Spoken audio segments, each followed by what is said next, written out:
Good afternoon, Tuscaloosa, Internet World, West Alabama, everybody who's watching us.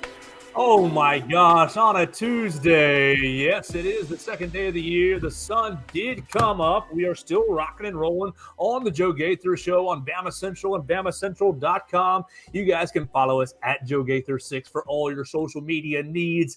Comment, questions, send me all your queries and complaints right there to Joe Gaither6 on Facebook, Twitter, Instagram, YouTube, Snapchat, wherever that you like to use social media. You can always find the show at BamaCentral, at YouTube, at Spotify, Apple Podcasts, and on Amazon as well. We're going to hopefully have a lot of fun. Is there any way to have any fun after what we experienced last night? Oh my gosh, what a brutal result. The Alabama Crimson Tide losing 27-20. And as always, you are more than welcome to comment on the show. We'll put them up on the audio side, on the visual side. If you comment on the show on Facebook, Twitter, YouTube, whatever you want, however you want to interact with the Joe Gaither Show, we are very, very happy. Let's have a cathartic episode, huh? Let's figure out what the hell happened last night in Pasadena, California. Obviously, you guys aren't living under a rock. Alabama and Texas both losing in the college football playoff semifinals. And I was just out at the Malmore Center watching the players come back from California. They all had the sad look on their face, as can be expected. Absolutely. I'm putting up that video right now on my own Twitter as it is loading. So that should be popping up here pretty soon, watching those guys after they got off the bus. But just tough stuff, man. Okay, so if you went back to any part of the show in the last couple of weeks, you'd heard me talk about how I felt like Michigan was kind of good, and I felt like it was hard to read Michigan because of the quarterback play and offensive play that they went up against this year. Now, that still remains true. They didn't play a whole lot of professional quarterbacks. They didn't play a ton of professional wide receivers, even though Marvin Harrison Jr. is definitely the number one wide receiver coming out of the draft. They played him, but they didn't play a whole lot of elite skill players, elite skill receivers, elite quarterbacks. And did that really change yesterday? I guess, maybe we have to be honest with ourselves and say that it did not really inherently change yesterday. I know that a lot of the Alabama fans love ourselves some Isaiah Bond, love ourselves some Jermaine Burton, and really, we like Kobe Prentice, we like Kamari Black, we like Jace McClellan. We've all fallen in love with Jalen Milroe, with what he has been this season as far as how quality his character has been. But I don't know if the Michigan had to face an inherently challenging test from a skill position standpoint. Now, here's the deal with Michigan last night. They beat Alabama 27-20 in the Rose Bowl. And look, it was an epic game. And everybody, there are lots of things to talk about from this game. So I'm just going to riff for a while. I do have some notes, but if this is a little incoherent, or if we bounce from topic to topic, I apologize. We're going to do our best to cover the game, and we may not get to it all today on a Tuesday. Look, let's get this out of the way. Michigan out-physicaled Alabama yesterday in Pasadena. They were more physical up front, offensively and defensively, I thought. Definitely defensively. Offensively, maybe a little bit of a wash there, but definitely defensively. Sacking Jalen Milroe 6 times. And like a lot of people want to, you're seeing a lot of social media moves. You're seeing a lot of posts about Jalen Milroe's passing yards and how few he had. What was it, 116? Is that what I have for my total? Yeah, 16 of 23 for 116 passing yards. And you're seeing a lot of people throw up that 116 right next to Brock Glenn's, the Florida State third-string quarterback, right next to Brock Glenn's passing output. I don't know that that's inherently fair. Let's just say this. Michigan's defensive line devoured, swallowed, engulfed the Alabama offensive line. The Alabama offensive line looked like it had looked in the first 3 weeks of the season, really in the first 6 weeks of the season. The problems that Alabama dealt with throughout the year reared their ugly head yesterday in Pasadena. And it's just as simple as that. The offensive line didn't really protect Jalen Milroe, and because of that, the clock is moving so much faster. And was he able to find wide open receivers? Absolutely not. Were the receivers able to break open? No, absolutely not. No, a lot of attention went to Burton and Bond and went to the receivers. Let's see. None of the receivers had a good game at all.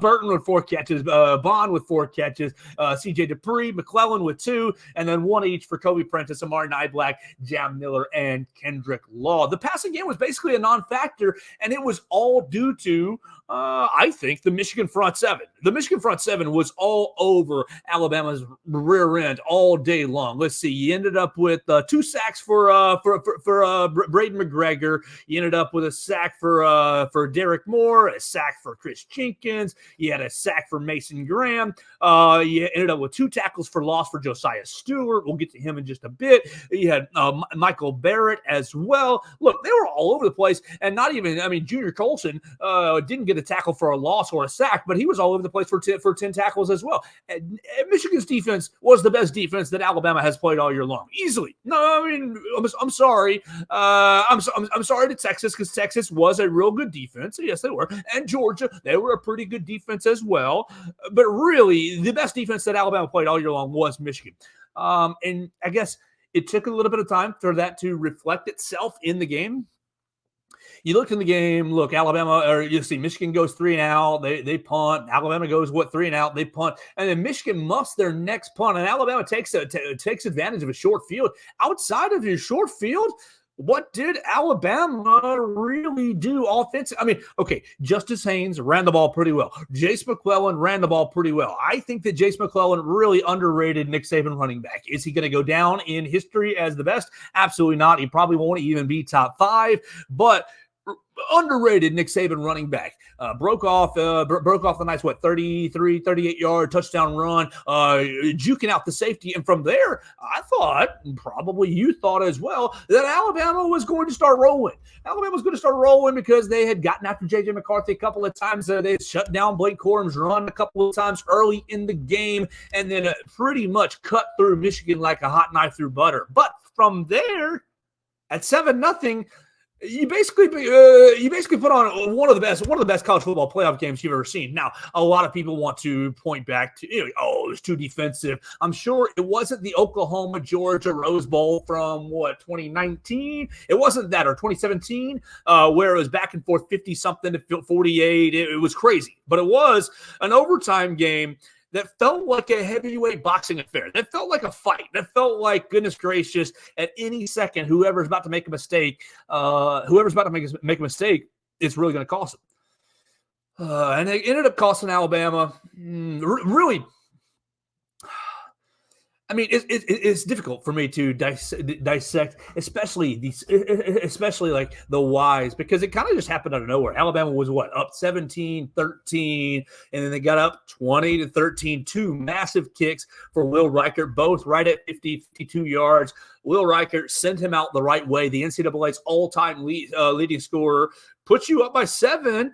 And then from there, where's my scoring drive? Okay, from there you have look, the biggest problem, 8 plays, 75 yards. 8 plays, 75 yards in the fourth quarter in literally, what was that, in 3 minutes. In 3 minutes, Michigan scores with 90 seconds left. And from there, did that really steal Alabama's mojo? Did it really steal Alabama's soul? Kind of so. Look, major vibes on the on the last drive from the end of the game against Texas A&M, the end of the half against LSU, just little different parts in this. At the end of the game against Arkansas, the end of the half against Tennessee as well. Like the end of these halves, the end of some of these games, Alabama didn't necessarily end up playing its best football. And we saw it come back and bite Alabama against Texas. They losing by 10, basically losing the fourth quarter to Texas. He set Texas up on the goal line after an interception, and they punch it in, and he never really could get anything back. Just really, really difficult to see this Alabama defense that I thought was the strong part of the defense, or was the strong part of the team, really let Michigan back in the game. With 5 minutes left, you're up seven. You think, okay, the defense has been holding them down pretty much consistently throughout the game. Man. But you got to give Jim Harbaugh a lot of credit. 4th and 2 from their own 33-yard line. J.J. McCarthy passes it wide open to Blake Corm. And then not only that, you have a 29-yard pass to Roman Wilson right over the hands of Malachi Moore after Deontay Lawson tipped the ball. Like, this was a drive where everything went right for Michigan. And sometimes that's just what happens in football. You want to sit here and talk about, Alabama didn't deserve to be in. They showed everybody that they weren't a good team. Look, you took the number 1 team into overtime. You pushed them into overtime. And they've been number 1 pretty much all season long. I'm sorry that a 7-point game wasn't entertaining enough for you. I'm sorry that the quarterback play really wasn't good enough for you. And it wasn't. Jalen Milroe should have played better. Should have played better. It could have played better. But Michigan's defensive plan was very, very, very strong. And you got to give them a lot of credit. First things that I noticed from Jesse Minter. Jesse Minter saw what all the SEC defenses did to Alabama throughout the year and said, we are not going to spy Jalen Milroe. We're going to rush 4. We're going to rush 5. We're going to rush 6. And they rushed pretty consistently throughout the game. And we're not just going to rush, one-on-one block. We're going to twist. We're going to in tackle stunts. We're going to tackle in stunts. We're going to bring linebackers from the C gap into the A gap. We're going to wrap around and run a lot of stunts. And they confused the Alabama offensive line. They didn't leave Junior Colson, or they didn't leave Michael Barrett out there as a spy just to sit out in no man's land and guard nothing, guard grass, like Georgia did, like Auburn did, like LSU did, like a lot of these teams did, like Ole Miss did as well. Ole Miss rushed 3, dropped 8, pretty much the whole game, and Jalen Milroe just death by 1,000 cuts for the Alabama offense. That's not what Michigan did. Michigan, what they did, they said, we have a great front seven. We have an aggressive front seven. We don't want to let this quarterback out of the pocket to hurt us. Now, Jalen Milroe did have a couple decent runs. What was it? What did he end up rushing for my final total? 63 yards on 20 carries. So, I mean, he tried. He tried. So, but Michigan basically sent the entire front most of the night. And Seth McLaughlin and Caden Proctor really, and sorry, J.C. Latham, you're probably going to be a first-round draft pick, but J.C. Latham, they didn't hold up. The best players for Alabama's offensive line were the 2 guards, Tyler Booker and Jaden Roberts. Jaden Roberts obviously standing head and shoulders above everyone, not allowing a quarterback pressure, not allowing a sack. And really, Jaden Roberts, you deserve so much better, especially off that final play. We'll talk about that in a little bit. But look, you just got manhandled up front. Jesse Minter said, we are going to come after you. We think we are better than your offensive line. And they were. We think we're better than your offensive line, and we will leave Bond and Burton out on the outside with Sainstrill and the rest of them, and you're just not going to have enough time to make a play. And that's exactly kind of what happened throughout the night. And even when Jalen Milroe did have a little bit more time, I think the consistent pressure off the edge and through the middle really sped his clock up immensely. And, I do think that he thought that Texas's defense probably was the best defense he had seen to that point. Georgia. I really liked the game plan that Tommy Rees had against Georgia. Just wasn't able to execute really anything offensively up front, especially for the Alabama offense. And that's why Alabama is going to be sitting at home next Monday night.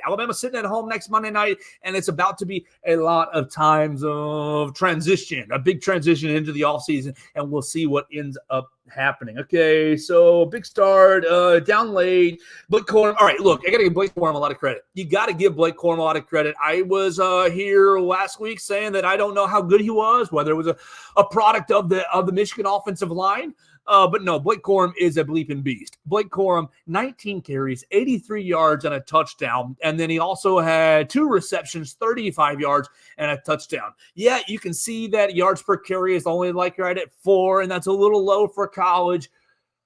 But Blake Corm was an absolute stud. He ran through arm tackles. Was he the best running back Alabama played this year? I know Quinshon Judkins wasn't quite healthy when Alabama played Ole Miss. Yeah, I think Blake Corum played the best running back game. We'll say that the best running back game that Alabama faced this year out of a tailback. He was giving it to Alabama late, and I thought that really he was instrumental. Look, this game was about imposing your will over the other team. And I think that Alabama a little bit was like, okay, we're up 20 to 13 with 4 minutes left. We have won the fourth quarter. Hey, at that point, Alabama was up 10-0 in the fourth quarter. We have won the fourth quarter. Oh, we're going to cruise to victory, and we're going to Houston next week. But no, Michigan's never say die at it. You got to give Michigan a lot of credit. Give Jim Harbaugh, even though he's a weirdo. Yes, he is a weirdo. You got to give Michigan a lot of credit. No, they've overcome a lot of adversities. A lot of it is self-inflicted this year with the sign stealing scandal and with the recruiting violations that's kind of gone on. But they have shut out all the noise. They shut out all the noise. They took down Big Bad Bama. They said, oh, we're 0-2 in the college football playoff. They were staring 0-3 right in the face. And said, no, we're not going to die yet. We're not going down. You got to just give Michigan a lot of credit. And even does it suck that Alabama lost? Absolutely. Sure. It does. But really, come on. Capsule this whole thing, this 14 game season, right? 14 games, you go 12-2. I know you're seeing a lot of Georgia fans. Oh, well, we're still 13-1, so we had a better year than you. Just shut the bleep up, Georgia fans. Shut up. Go back and enjoy your Orange Bowl exhibition trophy and your SEC East title. We'll polish our SEC championship ring, and we'll see y'all in September. How about that? But really, I mean, it was a good year. It was a good year for Alabama. Just came up short when you played some elite competition late in the year. Two more players that I want to talk about before we keep rolling on some ancillary and keep it rolling on a Tuesday. Some thoughts here about the Rose Bowl. We're hanging out on the Joe Gaither Show on BamaCentral, BamaCentral.com. Our friends Blake Byler, Austin Hannon, and Katie Wyndham are traveling back from Pasadena. We really appreciate their coverage of the Rose Bowl that you can read online at BamaCentral.com. I want to talk about Justice Haynes a little bit because I just had a feeling all year long that Nick Saban was saving him until the right time, saving him until we needed him. Break glass in case of emergency. And that's exactly what you did yesterday. But, Coach, it was working. What the hell, man? I know we trust Jace McClellan. I get that. And I know you trust Jalen Milroe. I get that too. But Justice Haynes, 4 carries, 31 yards. Come on, 4 touches, 31 yards. And we're just going to not go back to the young man. He hasn't really taken a whole big pounding all year long. He's very fresh. You're only going to give him 4 carries? I mean, he's basically ripping off 5-6 yards a pop, officially 7.8 a pop. But one of them came on, an 11-yard run? Yeah, so he's ripping off, and you go away from him? Oh, gosh. That was a really frustrating aspect of the game for me was because I thought, look, I like Tommy Rees. I think Tommy Rees had a really, really good year as the Alabama offensive coordinator. And I know that it wasn't all on Tommy Rees deciding what personnel is in and out. But I just thought that Justice Haynes, you left a pretty valuable weapon on the sidelines. And look, this goes into something that Coach Saban is a bit guilty of, has been guilty of, especially more so over the last 5 years than he was over the first 10 years. The last 5 years, Coach has gotten really loyal to seniors like Chris Owens, like Seth McLaughlin, like Jason McClellan. He got really loyal to guys like Damian Harris when a guy like Najee Harris is right behind you. You got really loyal to a guy like Jalen Hurts when a guy like Tua Tagovailoa is right behind you. He's been really, really loyal. And now that I'm speaking this out loud, I guess it was one time Jalen Moody as well, but there wasn't anybody really behind Jalen Moody that really. Josh McMillan as well gave Josh McMillan a big chance. I just got done talking about how I think that Jace McClellan is an underrated Alabama running back, and I do. But Roydell Williams, where the hell? I mean, through all 13 games, I get it. You've made it through the 13 games. You've won, your SEC champions. You're in the playoff. But now you're in the playoff facing the best defense that you've faced all year. And it's taken you about a half or so to figure out, oh, this defense is really good. This guy's not working. This guy's having trouble. And you throw Justice Haynes out there. And you say, let's just see what the freshman's got. And he has some success. Now, yes, Alabama continued to move the football fairly okay. Move the football all right without him once they pulled it back. But, dude, leave him in the game and use the hammer. If you have the hammer, you got to use it. Justice Haynes, his explosiveness through the hole. Look, he's going to be a guy that Alabama fans are in love with. He's going to be the next dude at running back. He's going to probably be in the Mark Henry, Derrick Henry, Najee Harris class. The Trent Richardson class. He might get in that Eddie Lacy class. But goodness gracious, you're just going to, 4 carries, 30 yards, we've seen enough. We're just going to go back to the senior. We're just going to go back to Jace McClellan. And Jace is fine. Jace was fine. Absolutely. But I feel like each had a weapon. When they're going to get it out, oh, this is working well. Let's just put that back on the shelf and save it for next year. I'm sorry, Coach Saban. Look, you are infallible. You are the GOAT. You are the greatest college football coach of all time. But this little peon right here, I wasn't quite thrilled with that decision. I was hoping that we would see a little bit more Justice Haynes, especially after he started to get going. He was just starting is what it felt like. It felt like he was just revving up his engine, and you pulled him off the field. All right, so circling this all together, Michigan's defensive line, Alabama's offensive line, the just kind of Alabama losing that battle. Why? Why did it happen? Why did Alabama just go up against a better front seven? That's part of it. Absolutely, it's part of it. Was Alabama communication-wise, were they great up front? No, they were not really great up front. A lot of several of the sacks, JC had 2 guys go right at him. He didn't know which one to block. Same thing that happened with Caden Proctor. You had mismatches all over the line. You had missed assignments, missed twists, you weren't passing off blocks very well, and the pocket to kind of put the cherry on top, the pocket was collapsing even when they were rushing 4. Why? Well, big storyline that came out of these 3 weeks. That came out of these 3 weeks leading up to Rose Bowl prep was last week. Caden Proctor, you all know, freshman left tackle, SEC all freshman left tackle. You all know the struggles that he's had this year, the growth that he's had this year. He has had legitimate growth, but he obviously would be foolish to not acknowledge the struggles as well. Well, last week in practice, Caden Proctor tore a ligament in his foot. Yeah, we'll just let that sit right there and say it again. Caden Proctor last week in practice tore a ligament in his foot.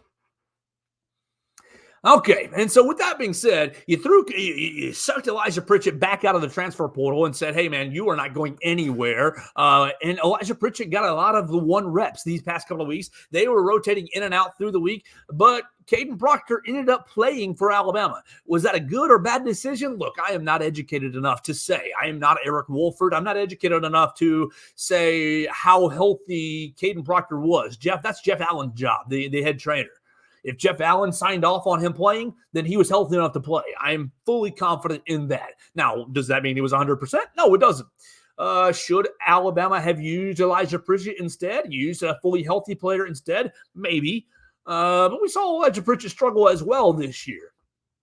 Did that have something to do with the pressure that Jalen Milroe was under all night long? I would say some, certainly. I would definitely say some.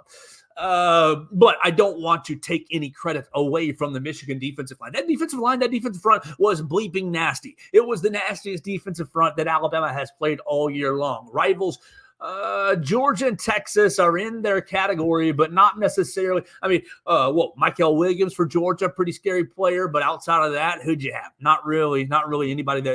And then you had a pretty nice little linebacker, edge rusher linebacker for Texas. They had a good front interior defensive lineman. But no, Michigan's defense was incredible. Give them a lot of credit. All right. So with all that being said, what do we want to go to next? Because I've still got like a bunch of just jumbled up blah blah blah blah blah thoughts from this game.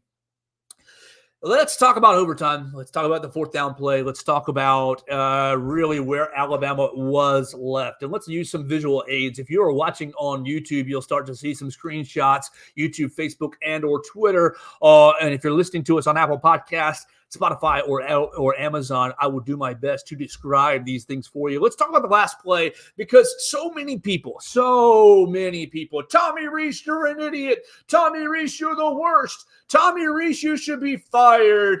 Now, that comes with the territory. It comes with the territory of being the Alabama offensive coordinator. Look, anytime Bill O'Brien didn't pick up a first down, it was fire Bill O'Brien. Same thing with Pete Golding and Kirby Smart and Jeremy Pruitt on the defensive side of the ball. Oh, my gosh, they gave up a first down. Let's fire them. So quick for Alabama fans to expect perfection and not get it. But Tommy Rees called a pretty good game plan-ish, considering what he was dealing with on the defensive side of the football, considering the lack of production that he was really getting in the pass protection game. A whole lot of nothing in the pass protection game. And really, this might surprise you, but as you look at the stats, Alabama outrushed Michigan 172 to 130. Let's see. Where's my minus sack yardage? Minus sack yardage. It says, sack adjusted rushing yards. Look, if Alabama didn't get sacked 6 times, 221 yards on the ground, 221 rushing yards. You only gave up 132. Now that's a lot for Alabama standpoints from the Alabama field, but no, Michigan ran the ball pretty well. Alabama ran it better. 221 yards that Tommy Rees orchestrated in the running game with Jalen Milroe, Jace McClellan, and Justice Haynes. Pretty much without a passing game. Pretty much without any sort of pass protection. Was Jalen Milroe at fault for some of that? Certainly. Absolutely. Could Tommy Rees have called a better quick game? Yes, he could have. Absolutely. But I think Tommy Rees had a pretty good little game plan for the evening. But really all the focus goes down to the last play. Why do you do this? Why do you just run quarterback draw? Why do you run quarterback draw on the goal line? Oh, of course they knew quarterback run was going to come. Oh, all right. So we got several screenshots that we're going to look at here on the Twitter machine. We're starting with kind of the wide shot, and it has a little bit of drawing on it just because it's just formational speaking. Look, Alabama is in 11 personnel, so you've got 11 personnel. So you got Robbie Oots playing tight end. You got Jace McClellan. Yeah, is it McClellan? Yes, it's McClellan out of the backfield, and basically you've got Isaiah Bond, Kendrick Law, and Jermaine Burton as your receivers. All right, so it's basically a mixture. There's a debate. First, it's not quarterback draw. We know that it's not quarterback draw because nobody pass sets. None of the linemen pass set. Every single one of them fire off the ball. So let's start right there. Every single one of them fire off the ball, as you can see in the screenshot above. No one is pass setting. Everyone's firing off the ball. Jaden Roberts is pulling from his right guard position, and he's leading around the left end. Basically, Seth McLaughlin is one-on-one blocking. Proctor and Brooker are down blocking while Proctor is moving up to the linebacker, and Dupree is trying to seal this edge. Now, from the back end, there's my back end right there. From the back end, it's blocked okay, except for 2 factors: Dupree on one edge and J.C. Latham on the other end. Look, let's just say that the snap was fine. And here's a screenshot of the snap being down at Jalen Milroe's ankles. The snap is down at Jalen Milroe's ankles. And this is one aspect of the game that, golly, will just drive you crazy. We've seen this all year long. We've seen this 13 games. 13 games we've seen this, Coach Saban. And look, Coach, you're the greatest. We've said this before. No one's going to question your football acumen and your football IQ. You have no more football than I will ever learn. But, Coach, what are we doing? What's Alabama doing? What are you doing as a coach? What is Eric Wolford, your offensive line coach, doing all season long? Look, I can understand you're getting your butt kicked up front because the other team is just bigger, stronger, faster, more aggressive. Those sorts of things happen in football games and one-on-one matchups. They do. You got to give the other man some credit. The Michigan men are on scholarship as well, and they earned it. But goodness gracious, Coach, you've talked for the last 3 years about mental errors, but for the last 3 years about unforced errors, for the last 3 years about penalties, about shooting yourself in the foot. But you're going to put up with all your look. The team was more disciplined this year. The team did not have as many pre-snap penalties this year. The team did better in the penalty category this season. They did.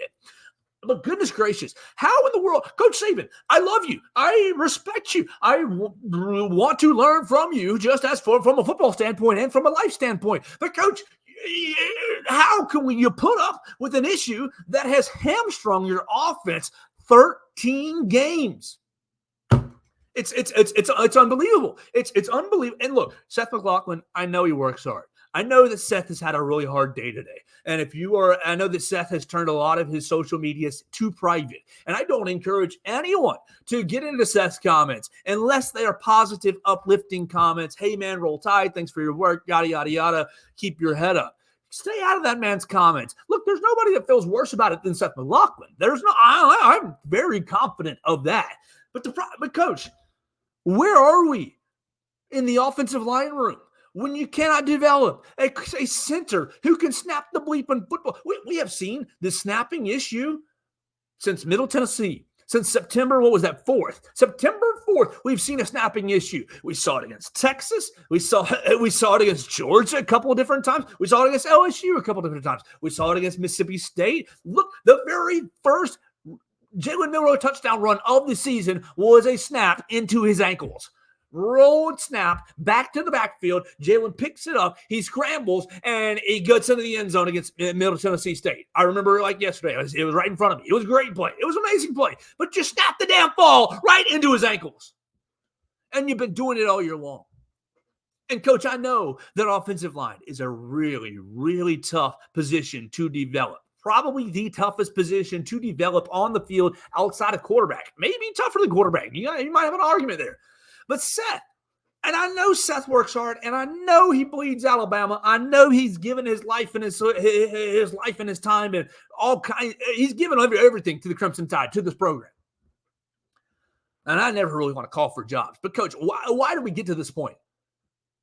I know backup center is Darian Dalcourt. All right, so you got to look at what your other options are. Backup center, Darian Dalcourt. Darian Dalcourt can't block worth a crap. Darian Dalcourt has no sand in his rear end. Okay, so you're not throwing Darian Dalcourt back out there. You tried all year long to replace him with TJ Ferguson and Jaden Roberts. So you're not throwing Darian Dalcourt back out there just to get himself pushed right back into Jalen Milroe's lap. Okay, all right.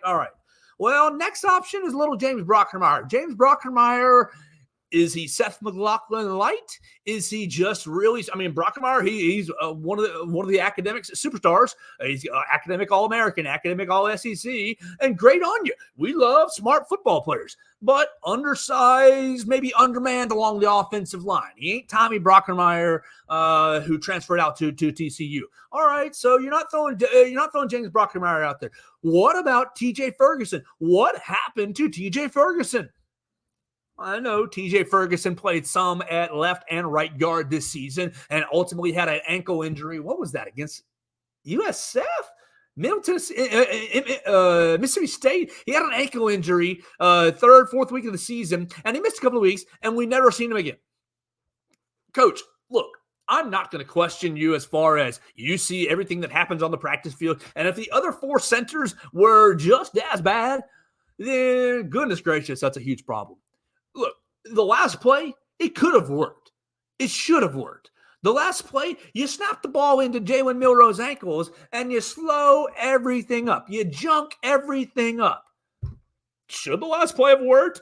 Would it have worked? I think so. And let's look at it. All right, so back out here. From the top, you send the running back into motion. And there's debate. Is this an RPO? Is this quarterback power? It's not a quarterback draw, period. I mean, if you think it's quarterback draw, you can go ahead and hit X and get off the channel. It's not quarterback draw. You can debate either way, and I think that it's pretty fair. You look through here and you say, all right, you see the option here. You see the run past option, but you also see it designed as quarterback power. What would it have looked like if the snap had been right to Jalen Milroe's belly button, right to his sternum? Would he have turned and dumped it to Roydell Williams? I don't think so. I think Jalen was going to take that ball the entire time. I think Jalen was going to win or lose with the ball in his hands the entire time. But let's say the snap isn't fair. Let's say the snap is right. The snap's right into his sternum, nice and soft, easy catch. Let's say I want to pass it to the running back. You have Kendrick Law on the bottom. You have Isaiah Bond in the slot. Your two best blocking wide receivers, both of them have the defensive backs out-leveraged. Now, you can argue, and absolutely, it is up for discussion. Maybe the defensive backs whip their man on the block. And they absolutely might. But as far as a leverage standpoint, they are out-leveraged. They are blocked. The man-to-man, who's guarding the running back out of the backfield, is behind the running back already because of miscommunication to both inside linebackers right prior to snap, look at each other, then one goes out to cover Roydell Williams. So he's already 3 steps behind Roydell Williams. And then additionally, let's say you throw it out to him. I couldn't tell if it's Williams or McClellan right here. Just based off this screenshot. Let me look at something else real quick. Let me see my man. Let me see my man. One of my tweets that I put up to see who it was. Yeah, it's Roydell Williams. It's 5. It's 5. It's not. It's not 2. So yeah. Okay. He's got to come through all the trash. The inside linebacker who's guarding Roydell Williams. You got to come through all the trash. You got to fight over the top, and basically it's Roydell Williams at the pylon with his inside linebacker. Do you like your odds there? I do. All right, so let's say the pass is all window dressing. It's all window dressing. It's supposed to be run all the way. It's supposed to be quarterback power all the way. There's no, it was called RPO, but we've told you, Jalen Milroe, we're taking out the PO. It is a run. It is a run. All right, so let's see it. All right, the snap is low. We've already discussed the snap. Terrible, awful. And then you look at the blocking. Michigan, as we've talked about it from at the very beginning, the best front seven Alabama's faced this season. The best front seven Alabama's faced this season, and they whipped Alabama's ass on the biggest play of the year. Seriously. No, I mean, it is what it is. It just is what it is. You look at Josiah Stewart off the top side, number 5. That's the right-hand side if you're watching us on the screen. Josiah Stewart comes in and basically blows J.C. Latham up. J.C. Latham, your first-round offensive tackle. Your first-round offensive tackle who calls himself the Trench King is too high. He hinges. He's too high. He gets blown up right into Jalen Milroe. Right into Jalen Milroe. And you see our man, Jaden Roberts, coming around from the right guard to the left side. He's coming free. He's going to road grade and clear the hole. But what's the big problem? CJ Dupree on the left side is getting his butt eaten up as well. So you got both ends eaten up, pinching hard, eating up both ends. And look at this look at this screenshot right there. Right there is what I have. You don't have a Michigan man making the tackle on Jalen Milroe. You have Jalen Milroe stepping on the back of J.C. Latham. Stepping on the back of J.C. Latham and falling. Why? Because he's getting his butt blown up. This is your best offensive lineman. This is the offensive lineman that you sent to SEC Media Days.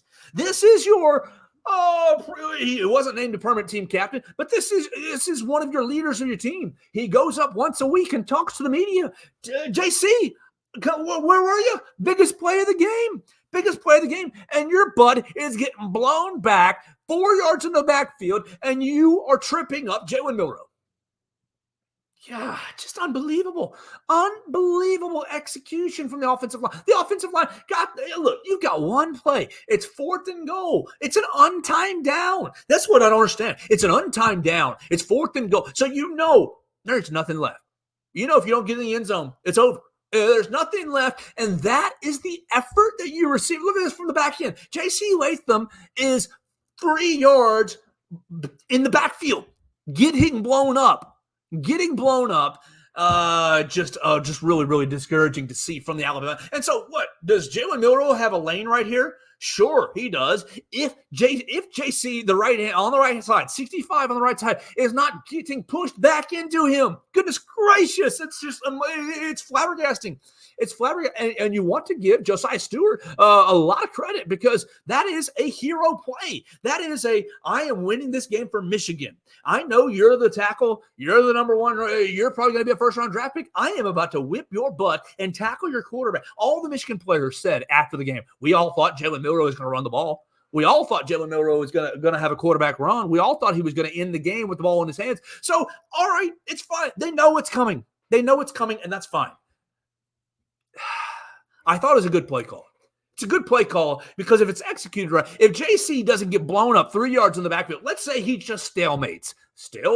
A stalemate would give this left hand action. You come right at the middle a little bit, and then you follow your man Jaden Roberts right around the left hand side, and you walk into the end zone. You walk into the end zone. It's wide open.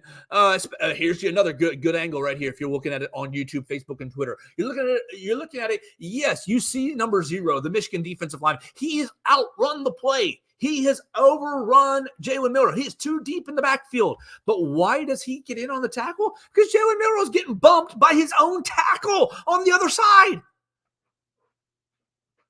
It's flabbergasting. And Dupree is getting whipped as well. I wish I had the Michigan number who's whipping Dupree as well on the left side. You can see it pretty well in the screenshot I just put up. Dupree is getting whipped as well. And honestly, it's interior holding. It's not going to get called because it's the last play of the game. But he has his Michigan man wrapped up. Was it a good play call? I think it's a good play call. I think Tommy Rees is a really good play caller. Was it RPO? Was it quarterback power? I think that it's a bit of both. I think it was called for the RPO, but I think they got in the huddle. They called timeout twice. Michigan first and Alabama next.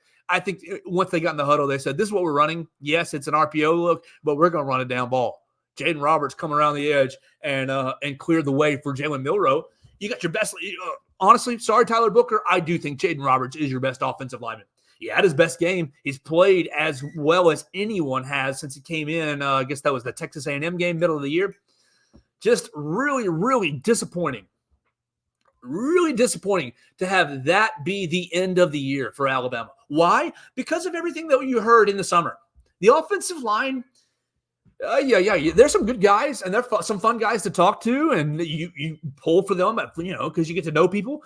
But goodness gracious, I talked a lot of mess about reestablishing the Bama factor, winning the line of scrimmage, establishing their will. I talked a lot of mess to get their butt kicks in the fourth quarter and in overtime. I mean, Michigan said, we know you're running the ball, and we don't care if you have us out-leveraged. We're just going to whip your butt up front. And that's exactly what they did. JC got whipped up front. Whipped. And you think that's your best player? And okay, if you can't count on your best player, in the best moment, in the biggest moment, in the moment to win or lose the game, I mean, you can talk about Jalen Milroe being your best player. You can talk about Tyler Booker. It doesn't matter. Pick whoever your best player is, whether it's the right tackle who's going to get drafted in the first round. If he can't win on a pivotal play, then I'm sorry, Alabama. Maybe you don't deserve to win the college football semifinal. And thus, Michigan wins. Michigan wins. Congratulations. Just send them off. They're going to Houston. And it's heartbreak for Alabama. Heartbreak. You flip and that's kind of it is what it is. The sun came up the next day. The players came back and played. The players flew back today. You can see some of my video right there on Twitter. Let me see if it's loaded. It should have loaded by now. Maybe it didn't. But on Twitter, you can see my video from the players returning to the Malmore Center about oh, look, and this is why I waited. This is why I waited to do my show later in the day. Your first transfer portal lead. This is why I wanted to do the show early, but I thought you better wait because you're going to get some transfer portal news. The first transfer portal news from Alabama comes in the form of Shaz Preston. Shaz Preston enters the transfer portal. He's going to have 3 years left of eligibility. He's in the 2022 recruiting class, wide receiver, hasn't really played here at the Capstone. And yeah, Alabama, you've got 5 days to figure out the transfer portal, to figure out what you're going to do, to figure out who's staying, who's going, what's going to happen. Shaz Preston becomes the next Alabama. Now you've got 6 Alabama guys in the portal. 2 of them or 3 of them have homes already. Shaz Preston, we wish you good luck, and sayonara, young man. We'll see what ends up happening. But Alabama's going to have some guys leave in the next couple of days. You're going to have some guys leave in the transfer portal to get under the 85 scholarship limit. You're at 92, I think is right now. You're in the 90s. You're in the low 90s. You're going to have some guys leave. You're going to see some guys declare for the NFL draft. You already saw that. Last night, Dallas Turner declared for the NFL draft within seconds. Now, I think some people are making too much of his comments. Yeah, I'm gone. Ain't no ifs, ands, or buts about it. I'm gone. But Dallas Turner, I mean, you got to be pissed. You're 5 minutes after the game. You got to be upset. You're going to be upset that you lost.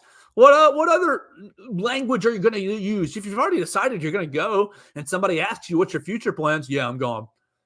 Fine. I don't have any issue with anything that you said last night about leaving for the NFL draft, the SEC Defensive Player of the Year. All right, let's round this out because I've got to write that Shaz Preston news. And we got to get that up on BamaCentral's website as soon as possible. Let's go ahead and round this out. I'll come back tomorrow. We'll continue to talk about the Rose Bowl. I want to talk about deserve to be there or not. Alabama, Texas absolutely deserve to be there. I want to talk about the reaction from the Orange Bowl, the Georgia reaction. We won 63-3. You've got weird reaction on both sides of the fan base. The Florida State, we didn't give a bleep about this. The Georgia, we just won a national championship again aspect. Like, both sides, weird to me. Can't wait for the college football playoff to get rolling. But you just want to leave it with this. Congratulations to Michigan. Congratulations to Jim Harbaugh. It really stinks, but come on. Alabama in the playoff again. Everybody wants to trade places with the Crimson Tide. You all noticed all the backlash that you saw on social media last night from Alabama losing. Look, the dynasty is not dead until people stop celebrating the Alabama loss. You had people watching last night just to see Alabama lose. The dynasty will continue until that day where it reaches a Patriots point where people don't care about the New England Patriots anymore. No, you watch Alabama to see Alabama lose. So things will continue to roll. We'll continue to talk about them here on the Joe Gaither Show on BamaCentral and BamaCentral.com. I'm going to sign out for the day. I'm going to go ahead and get the Shaz Preston news up on BamaCentral's website, and we'll talk to you tomorrow right here on BamaCentral and BamaCentral.com. Subscribe, rate, review the show, Spotify, Apple Podcast, Amazon, the Joe Gaither Show on BamaCentral. You can check us out on YouTube, Facebook, and Twitter as well at Joe Gaither 6 and at BamaCentral.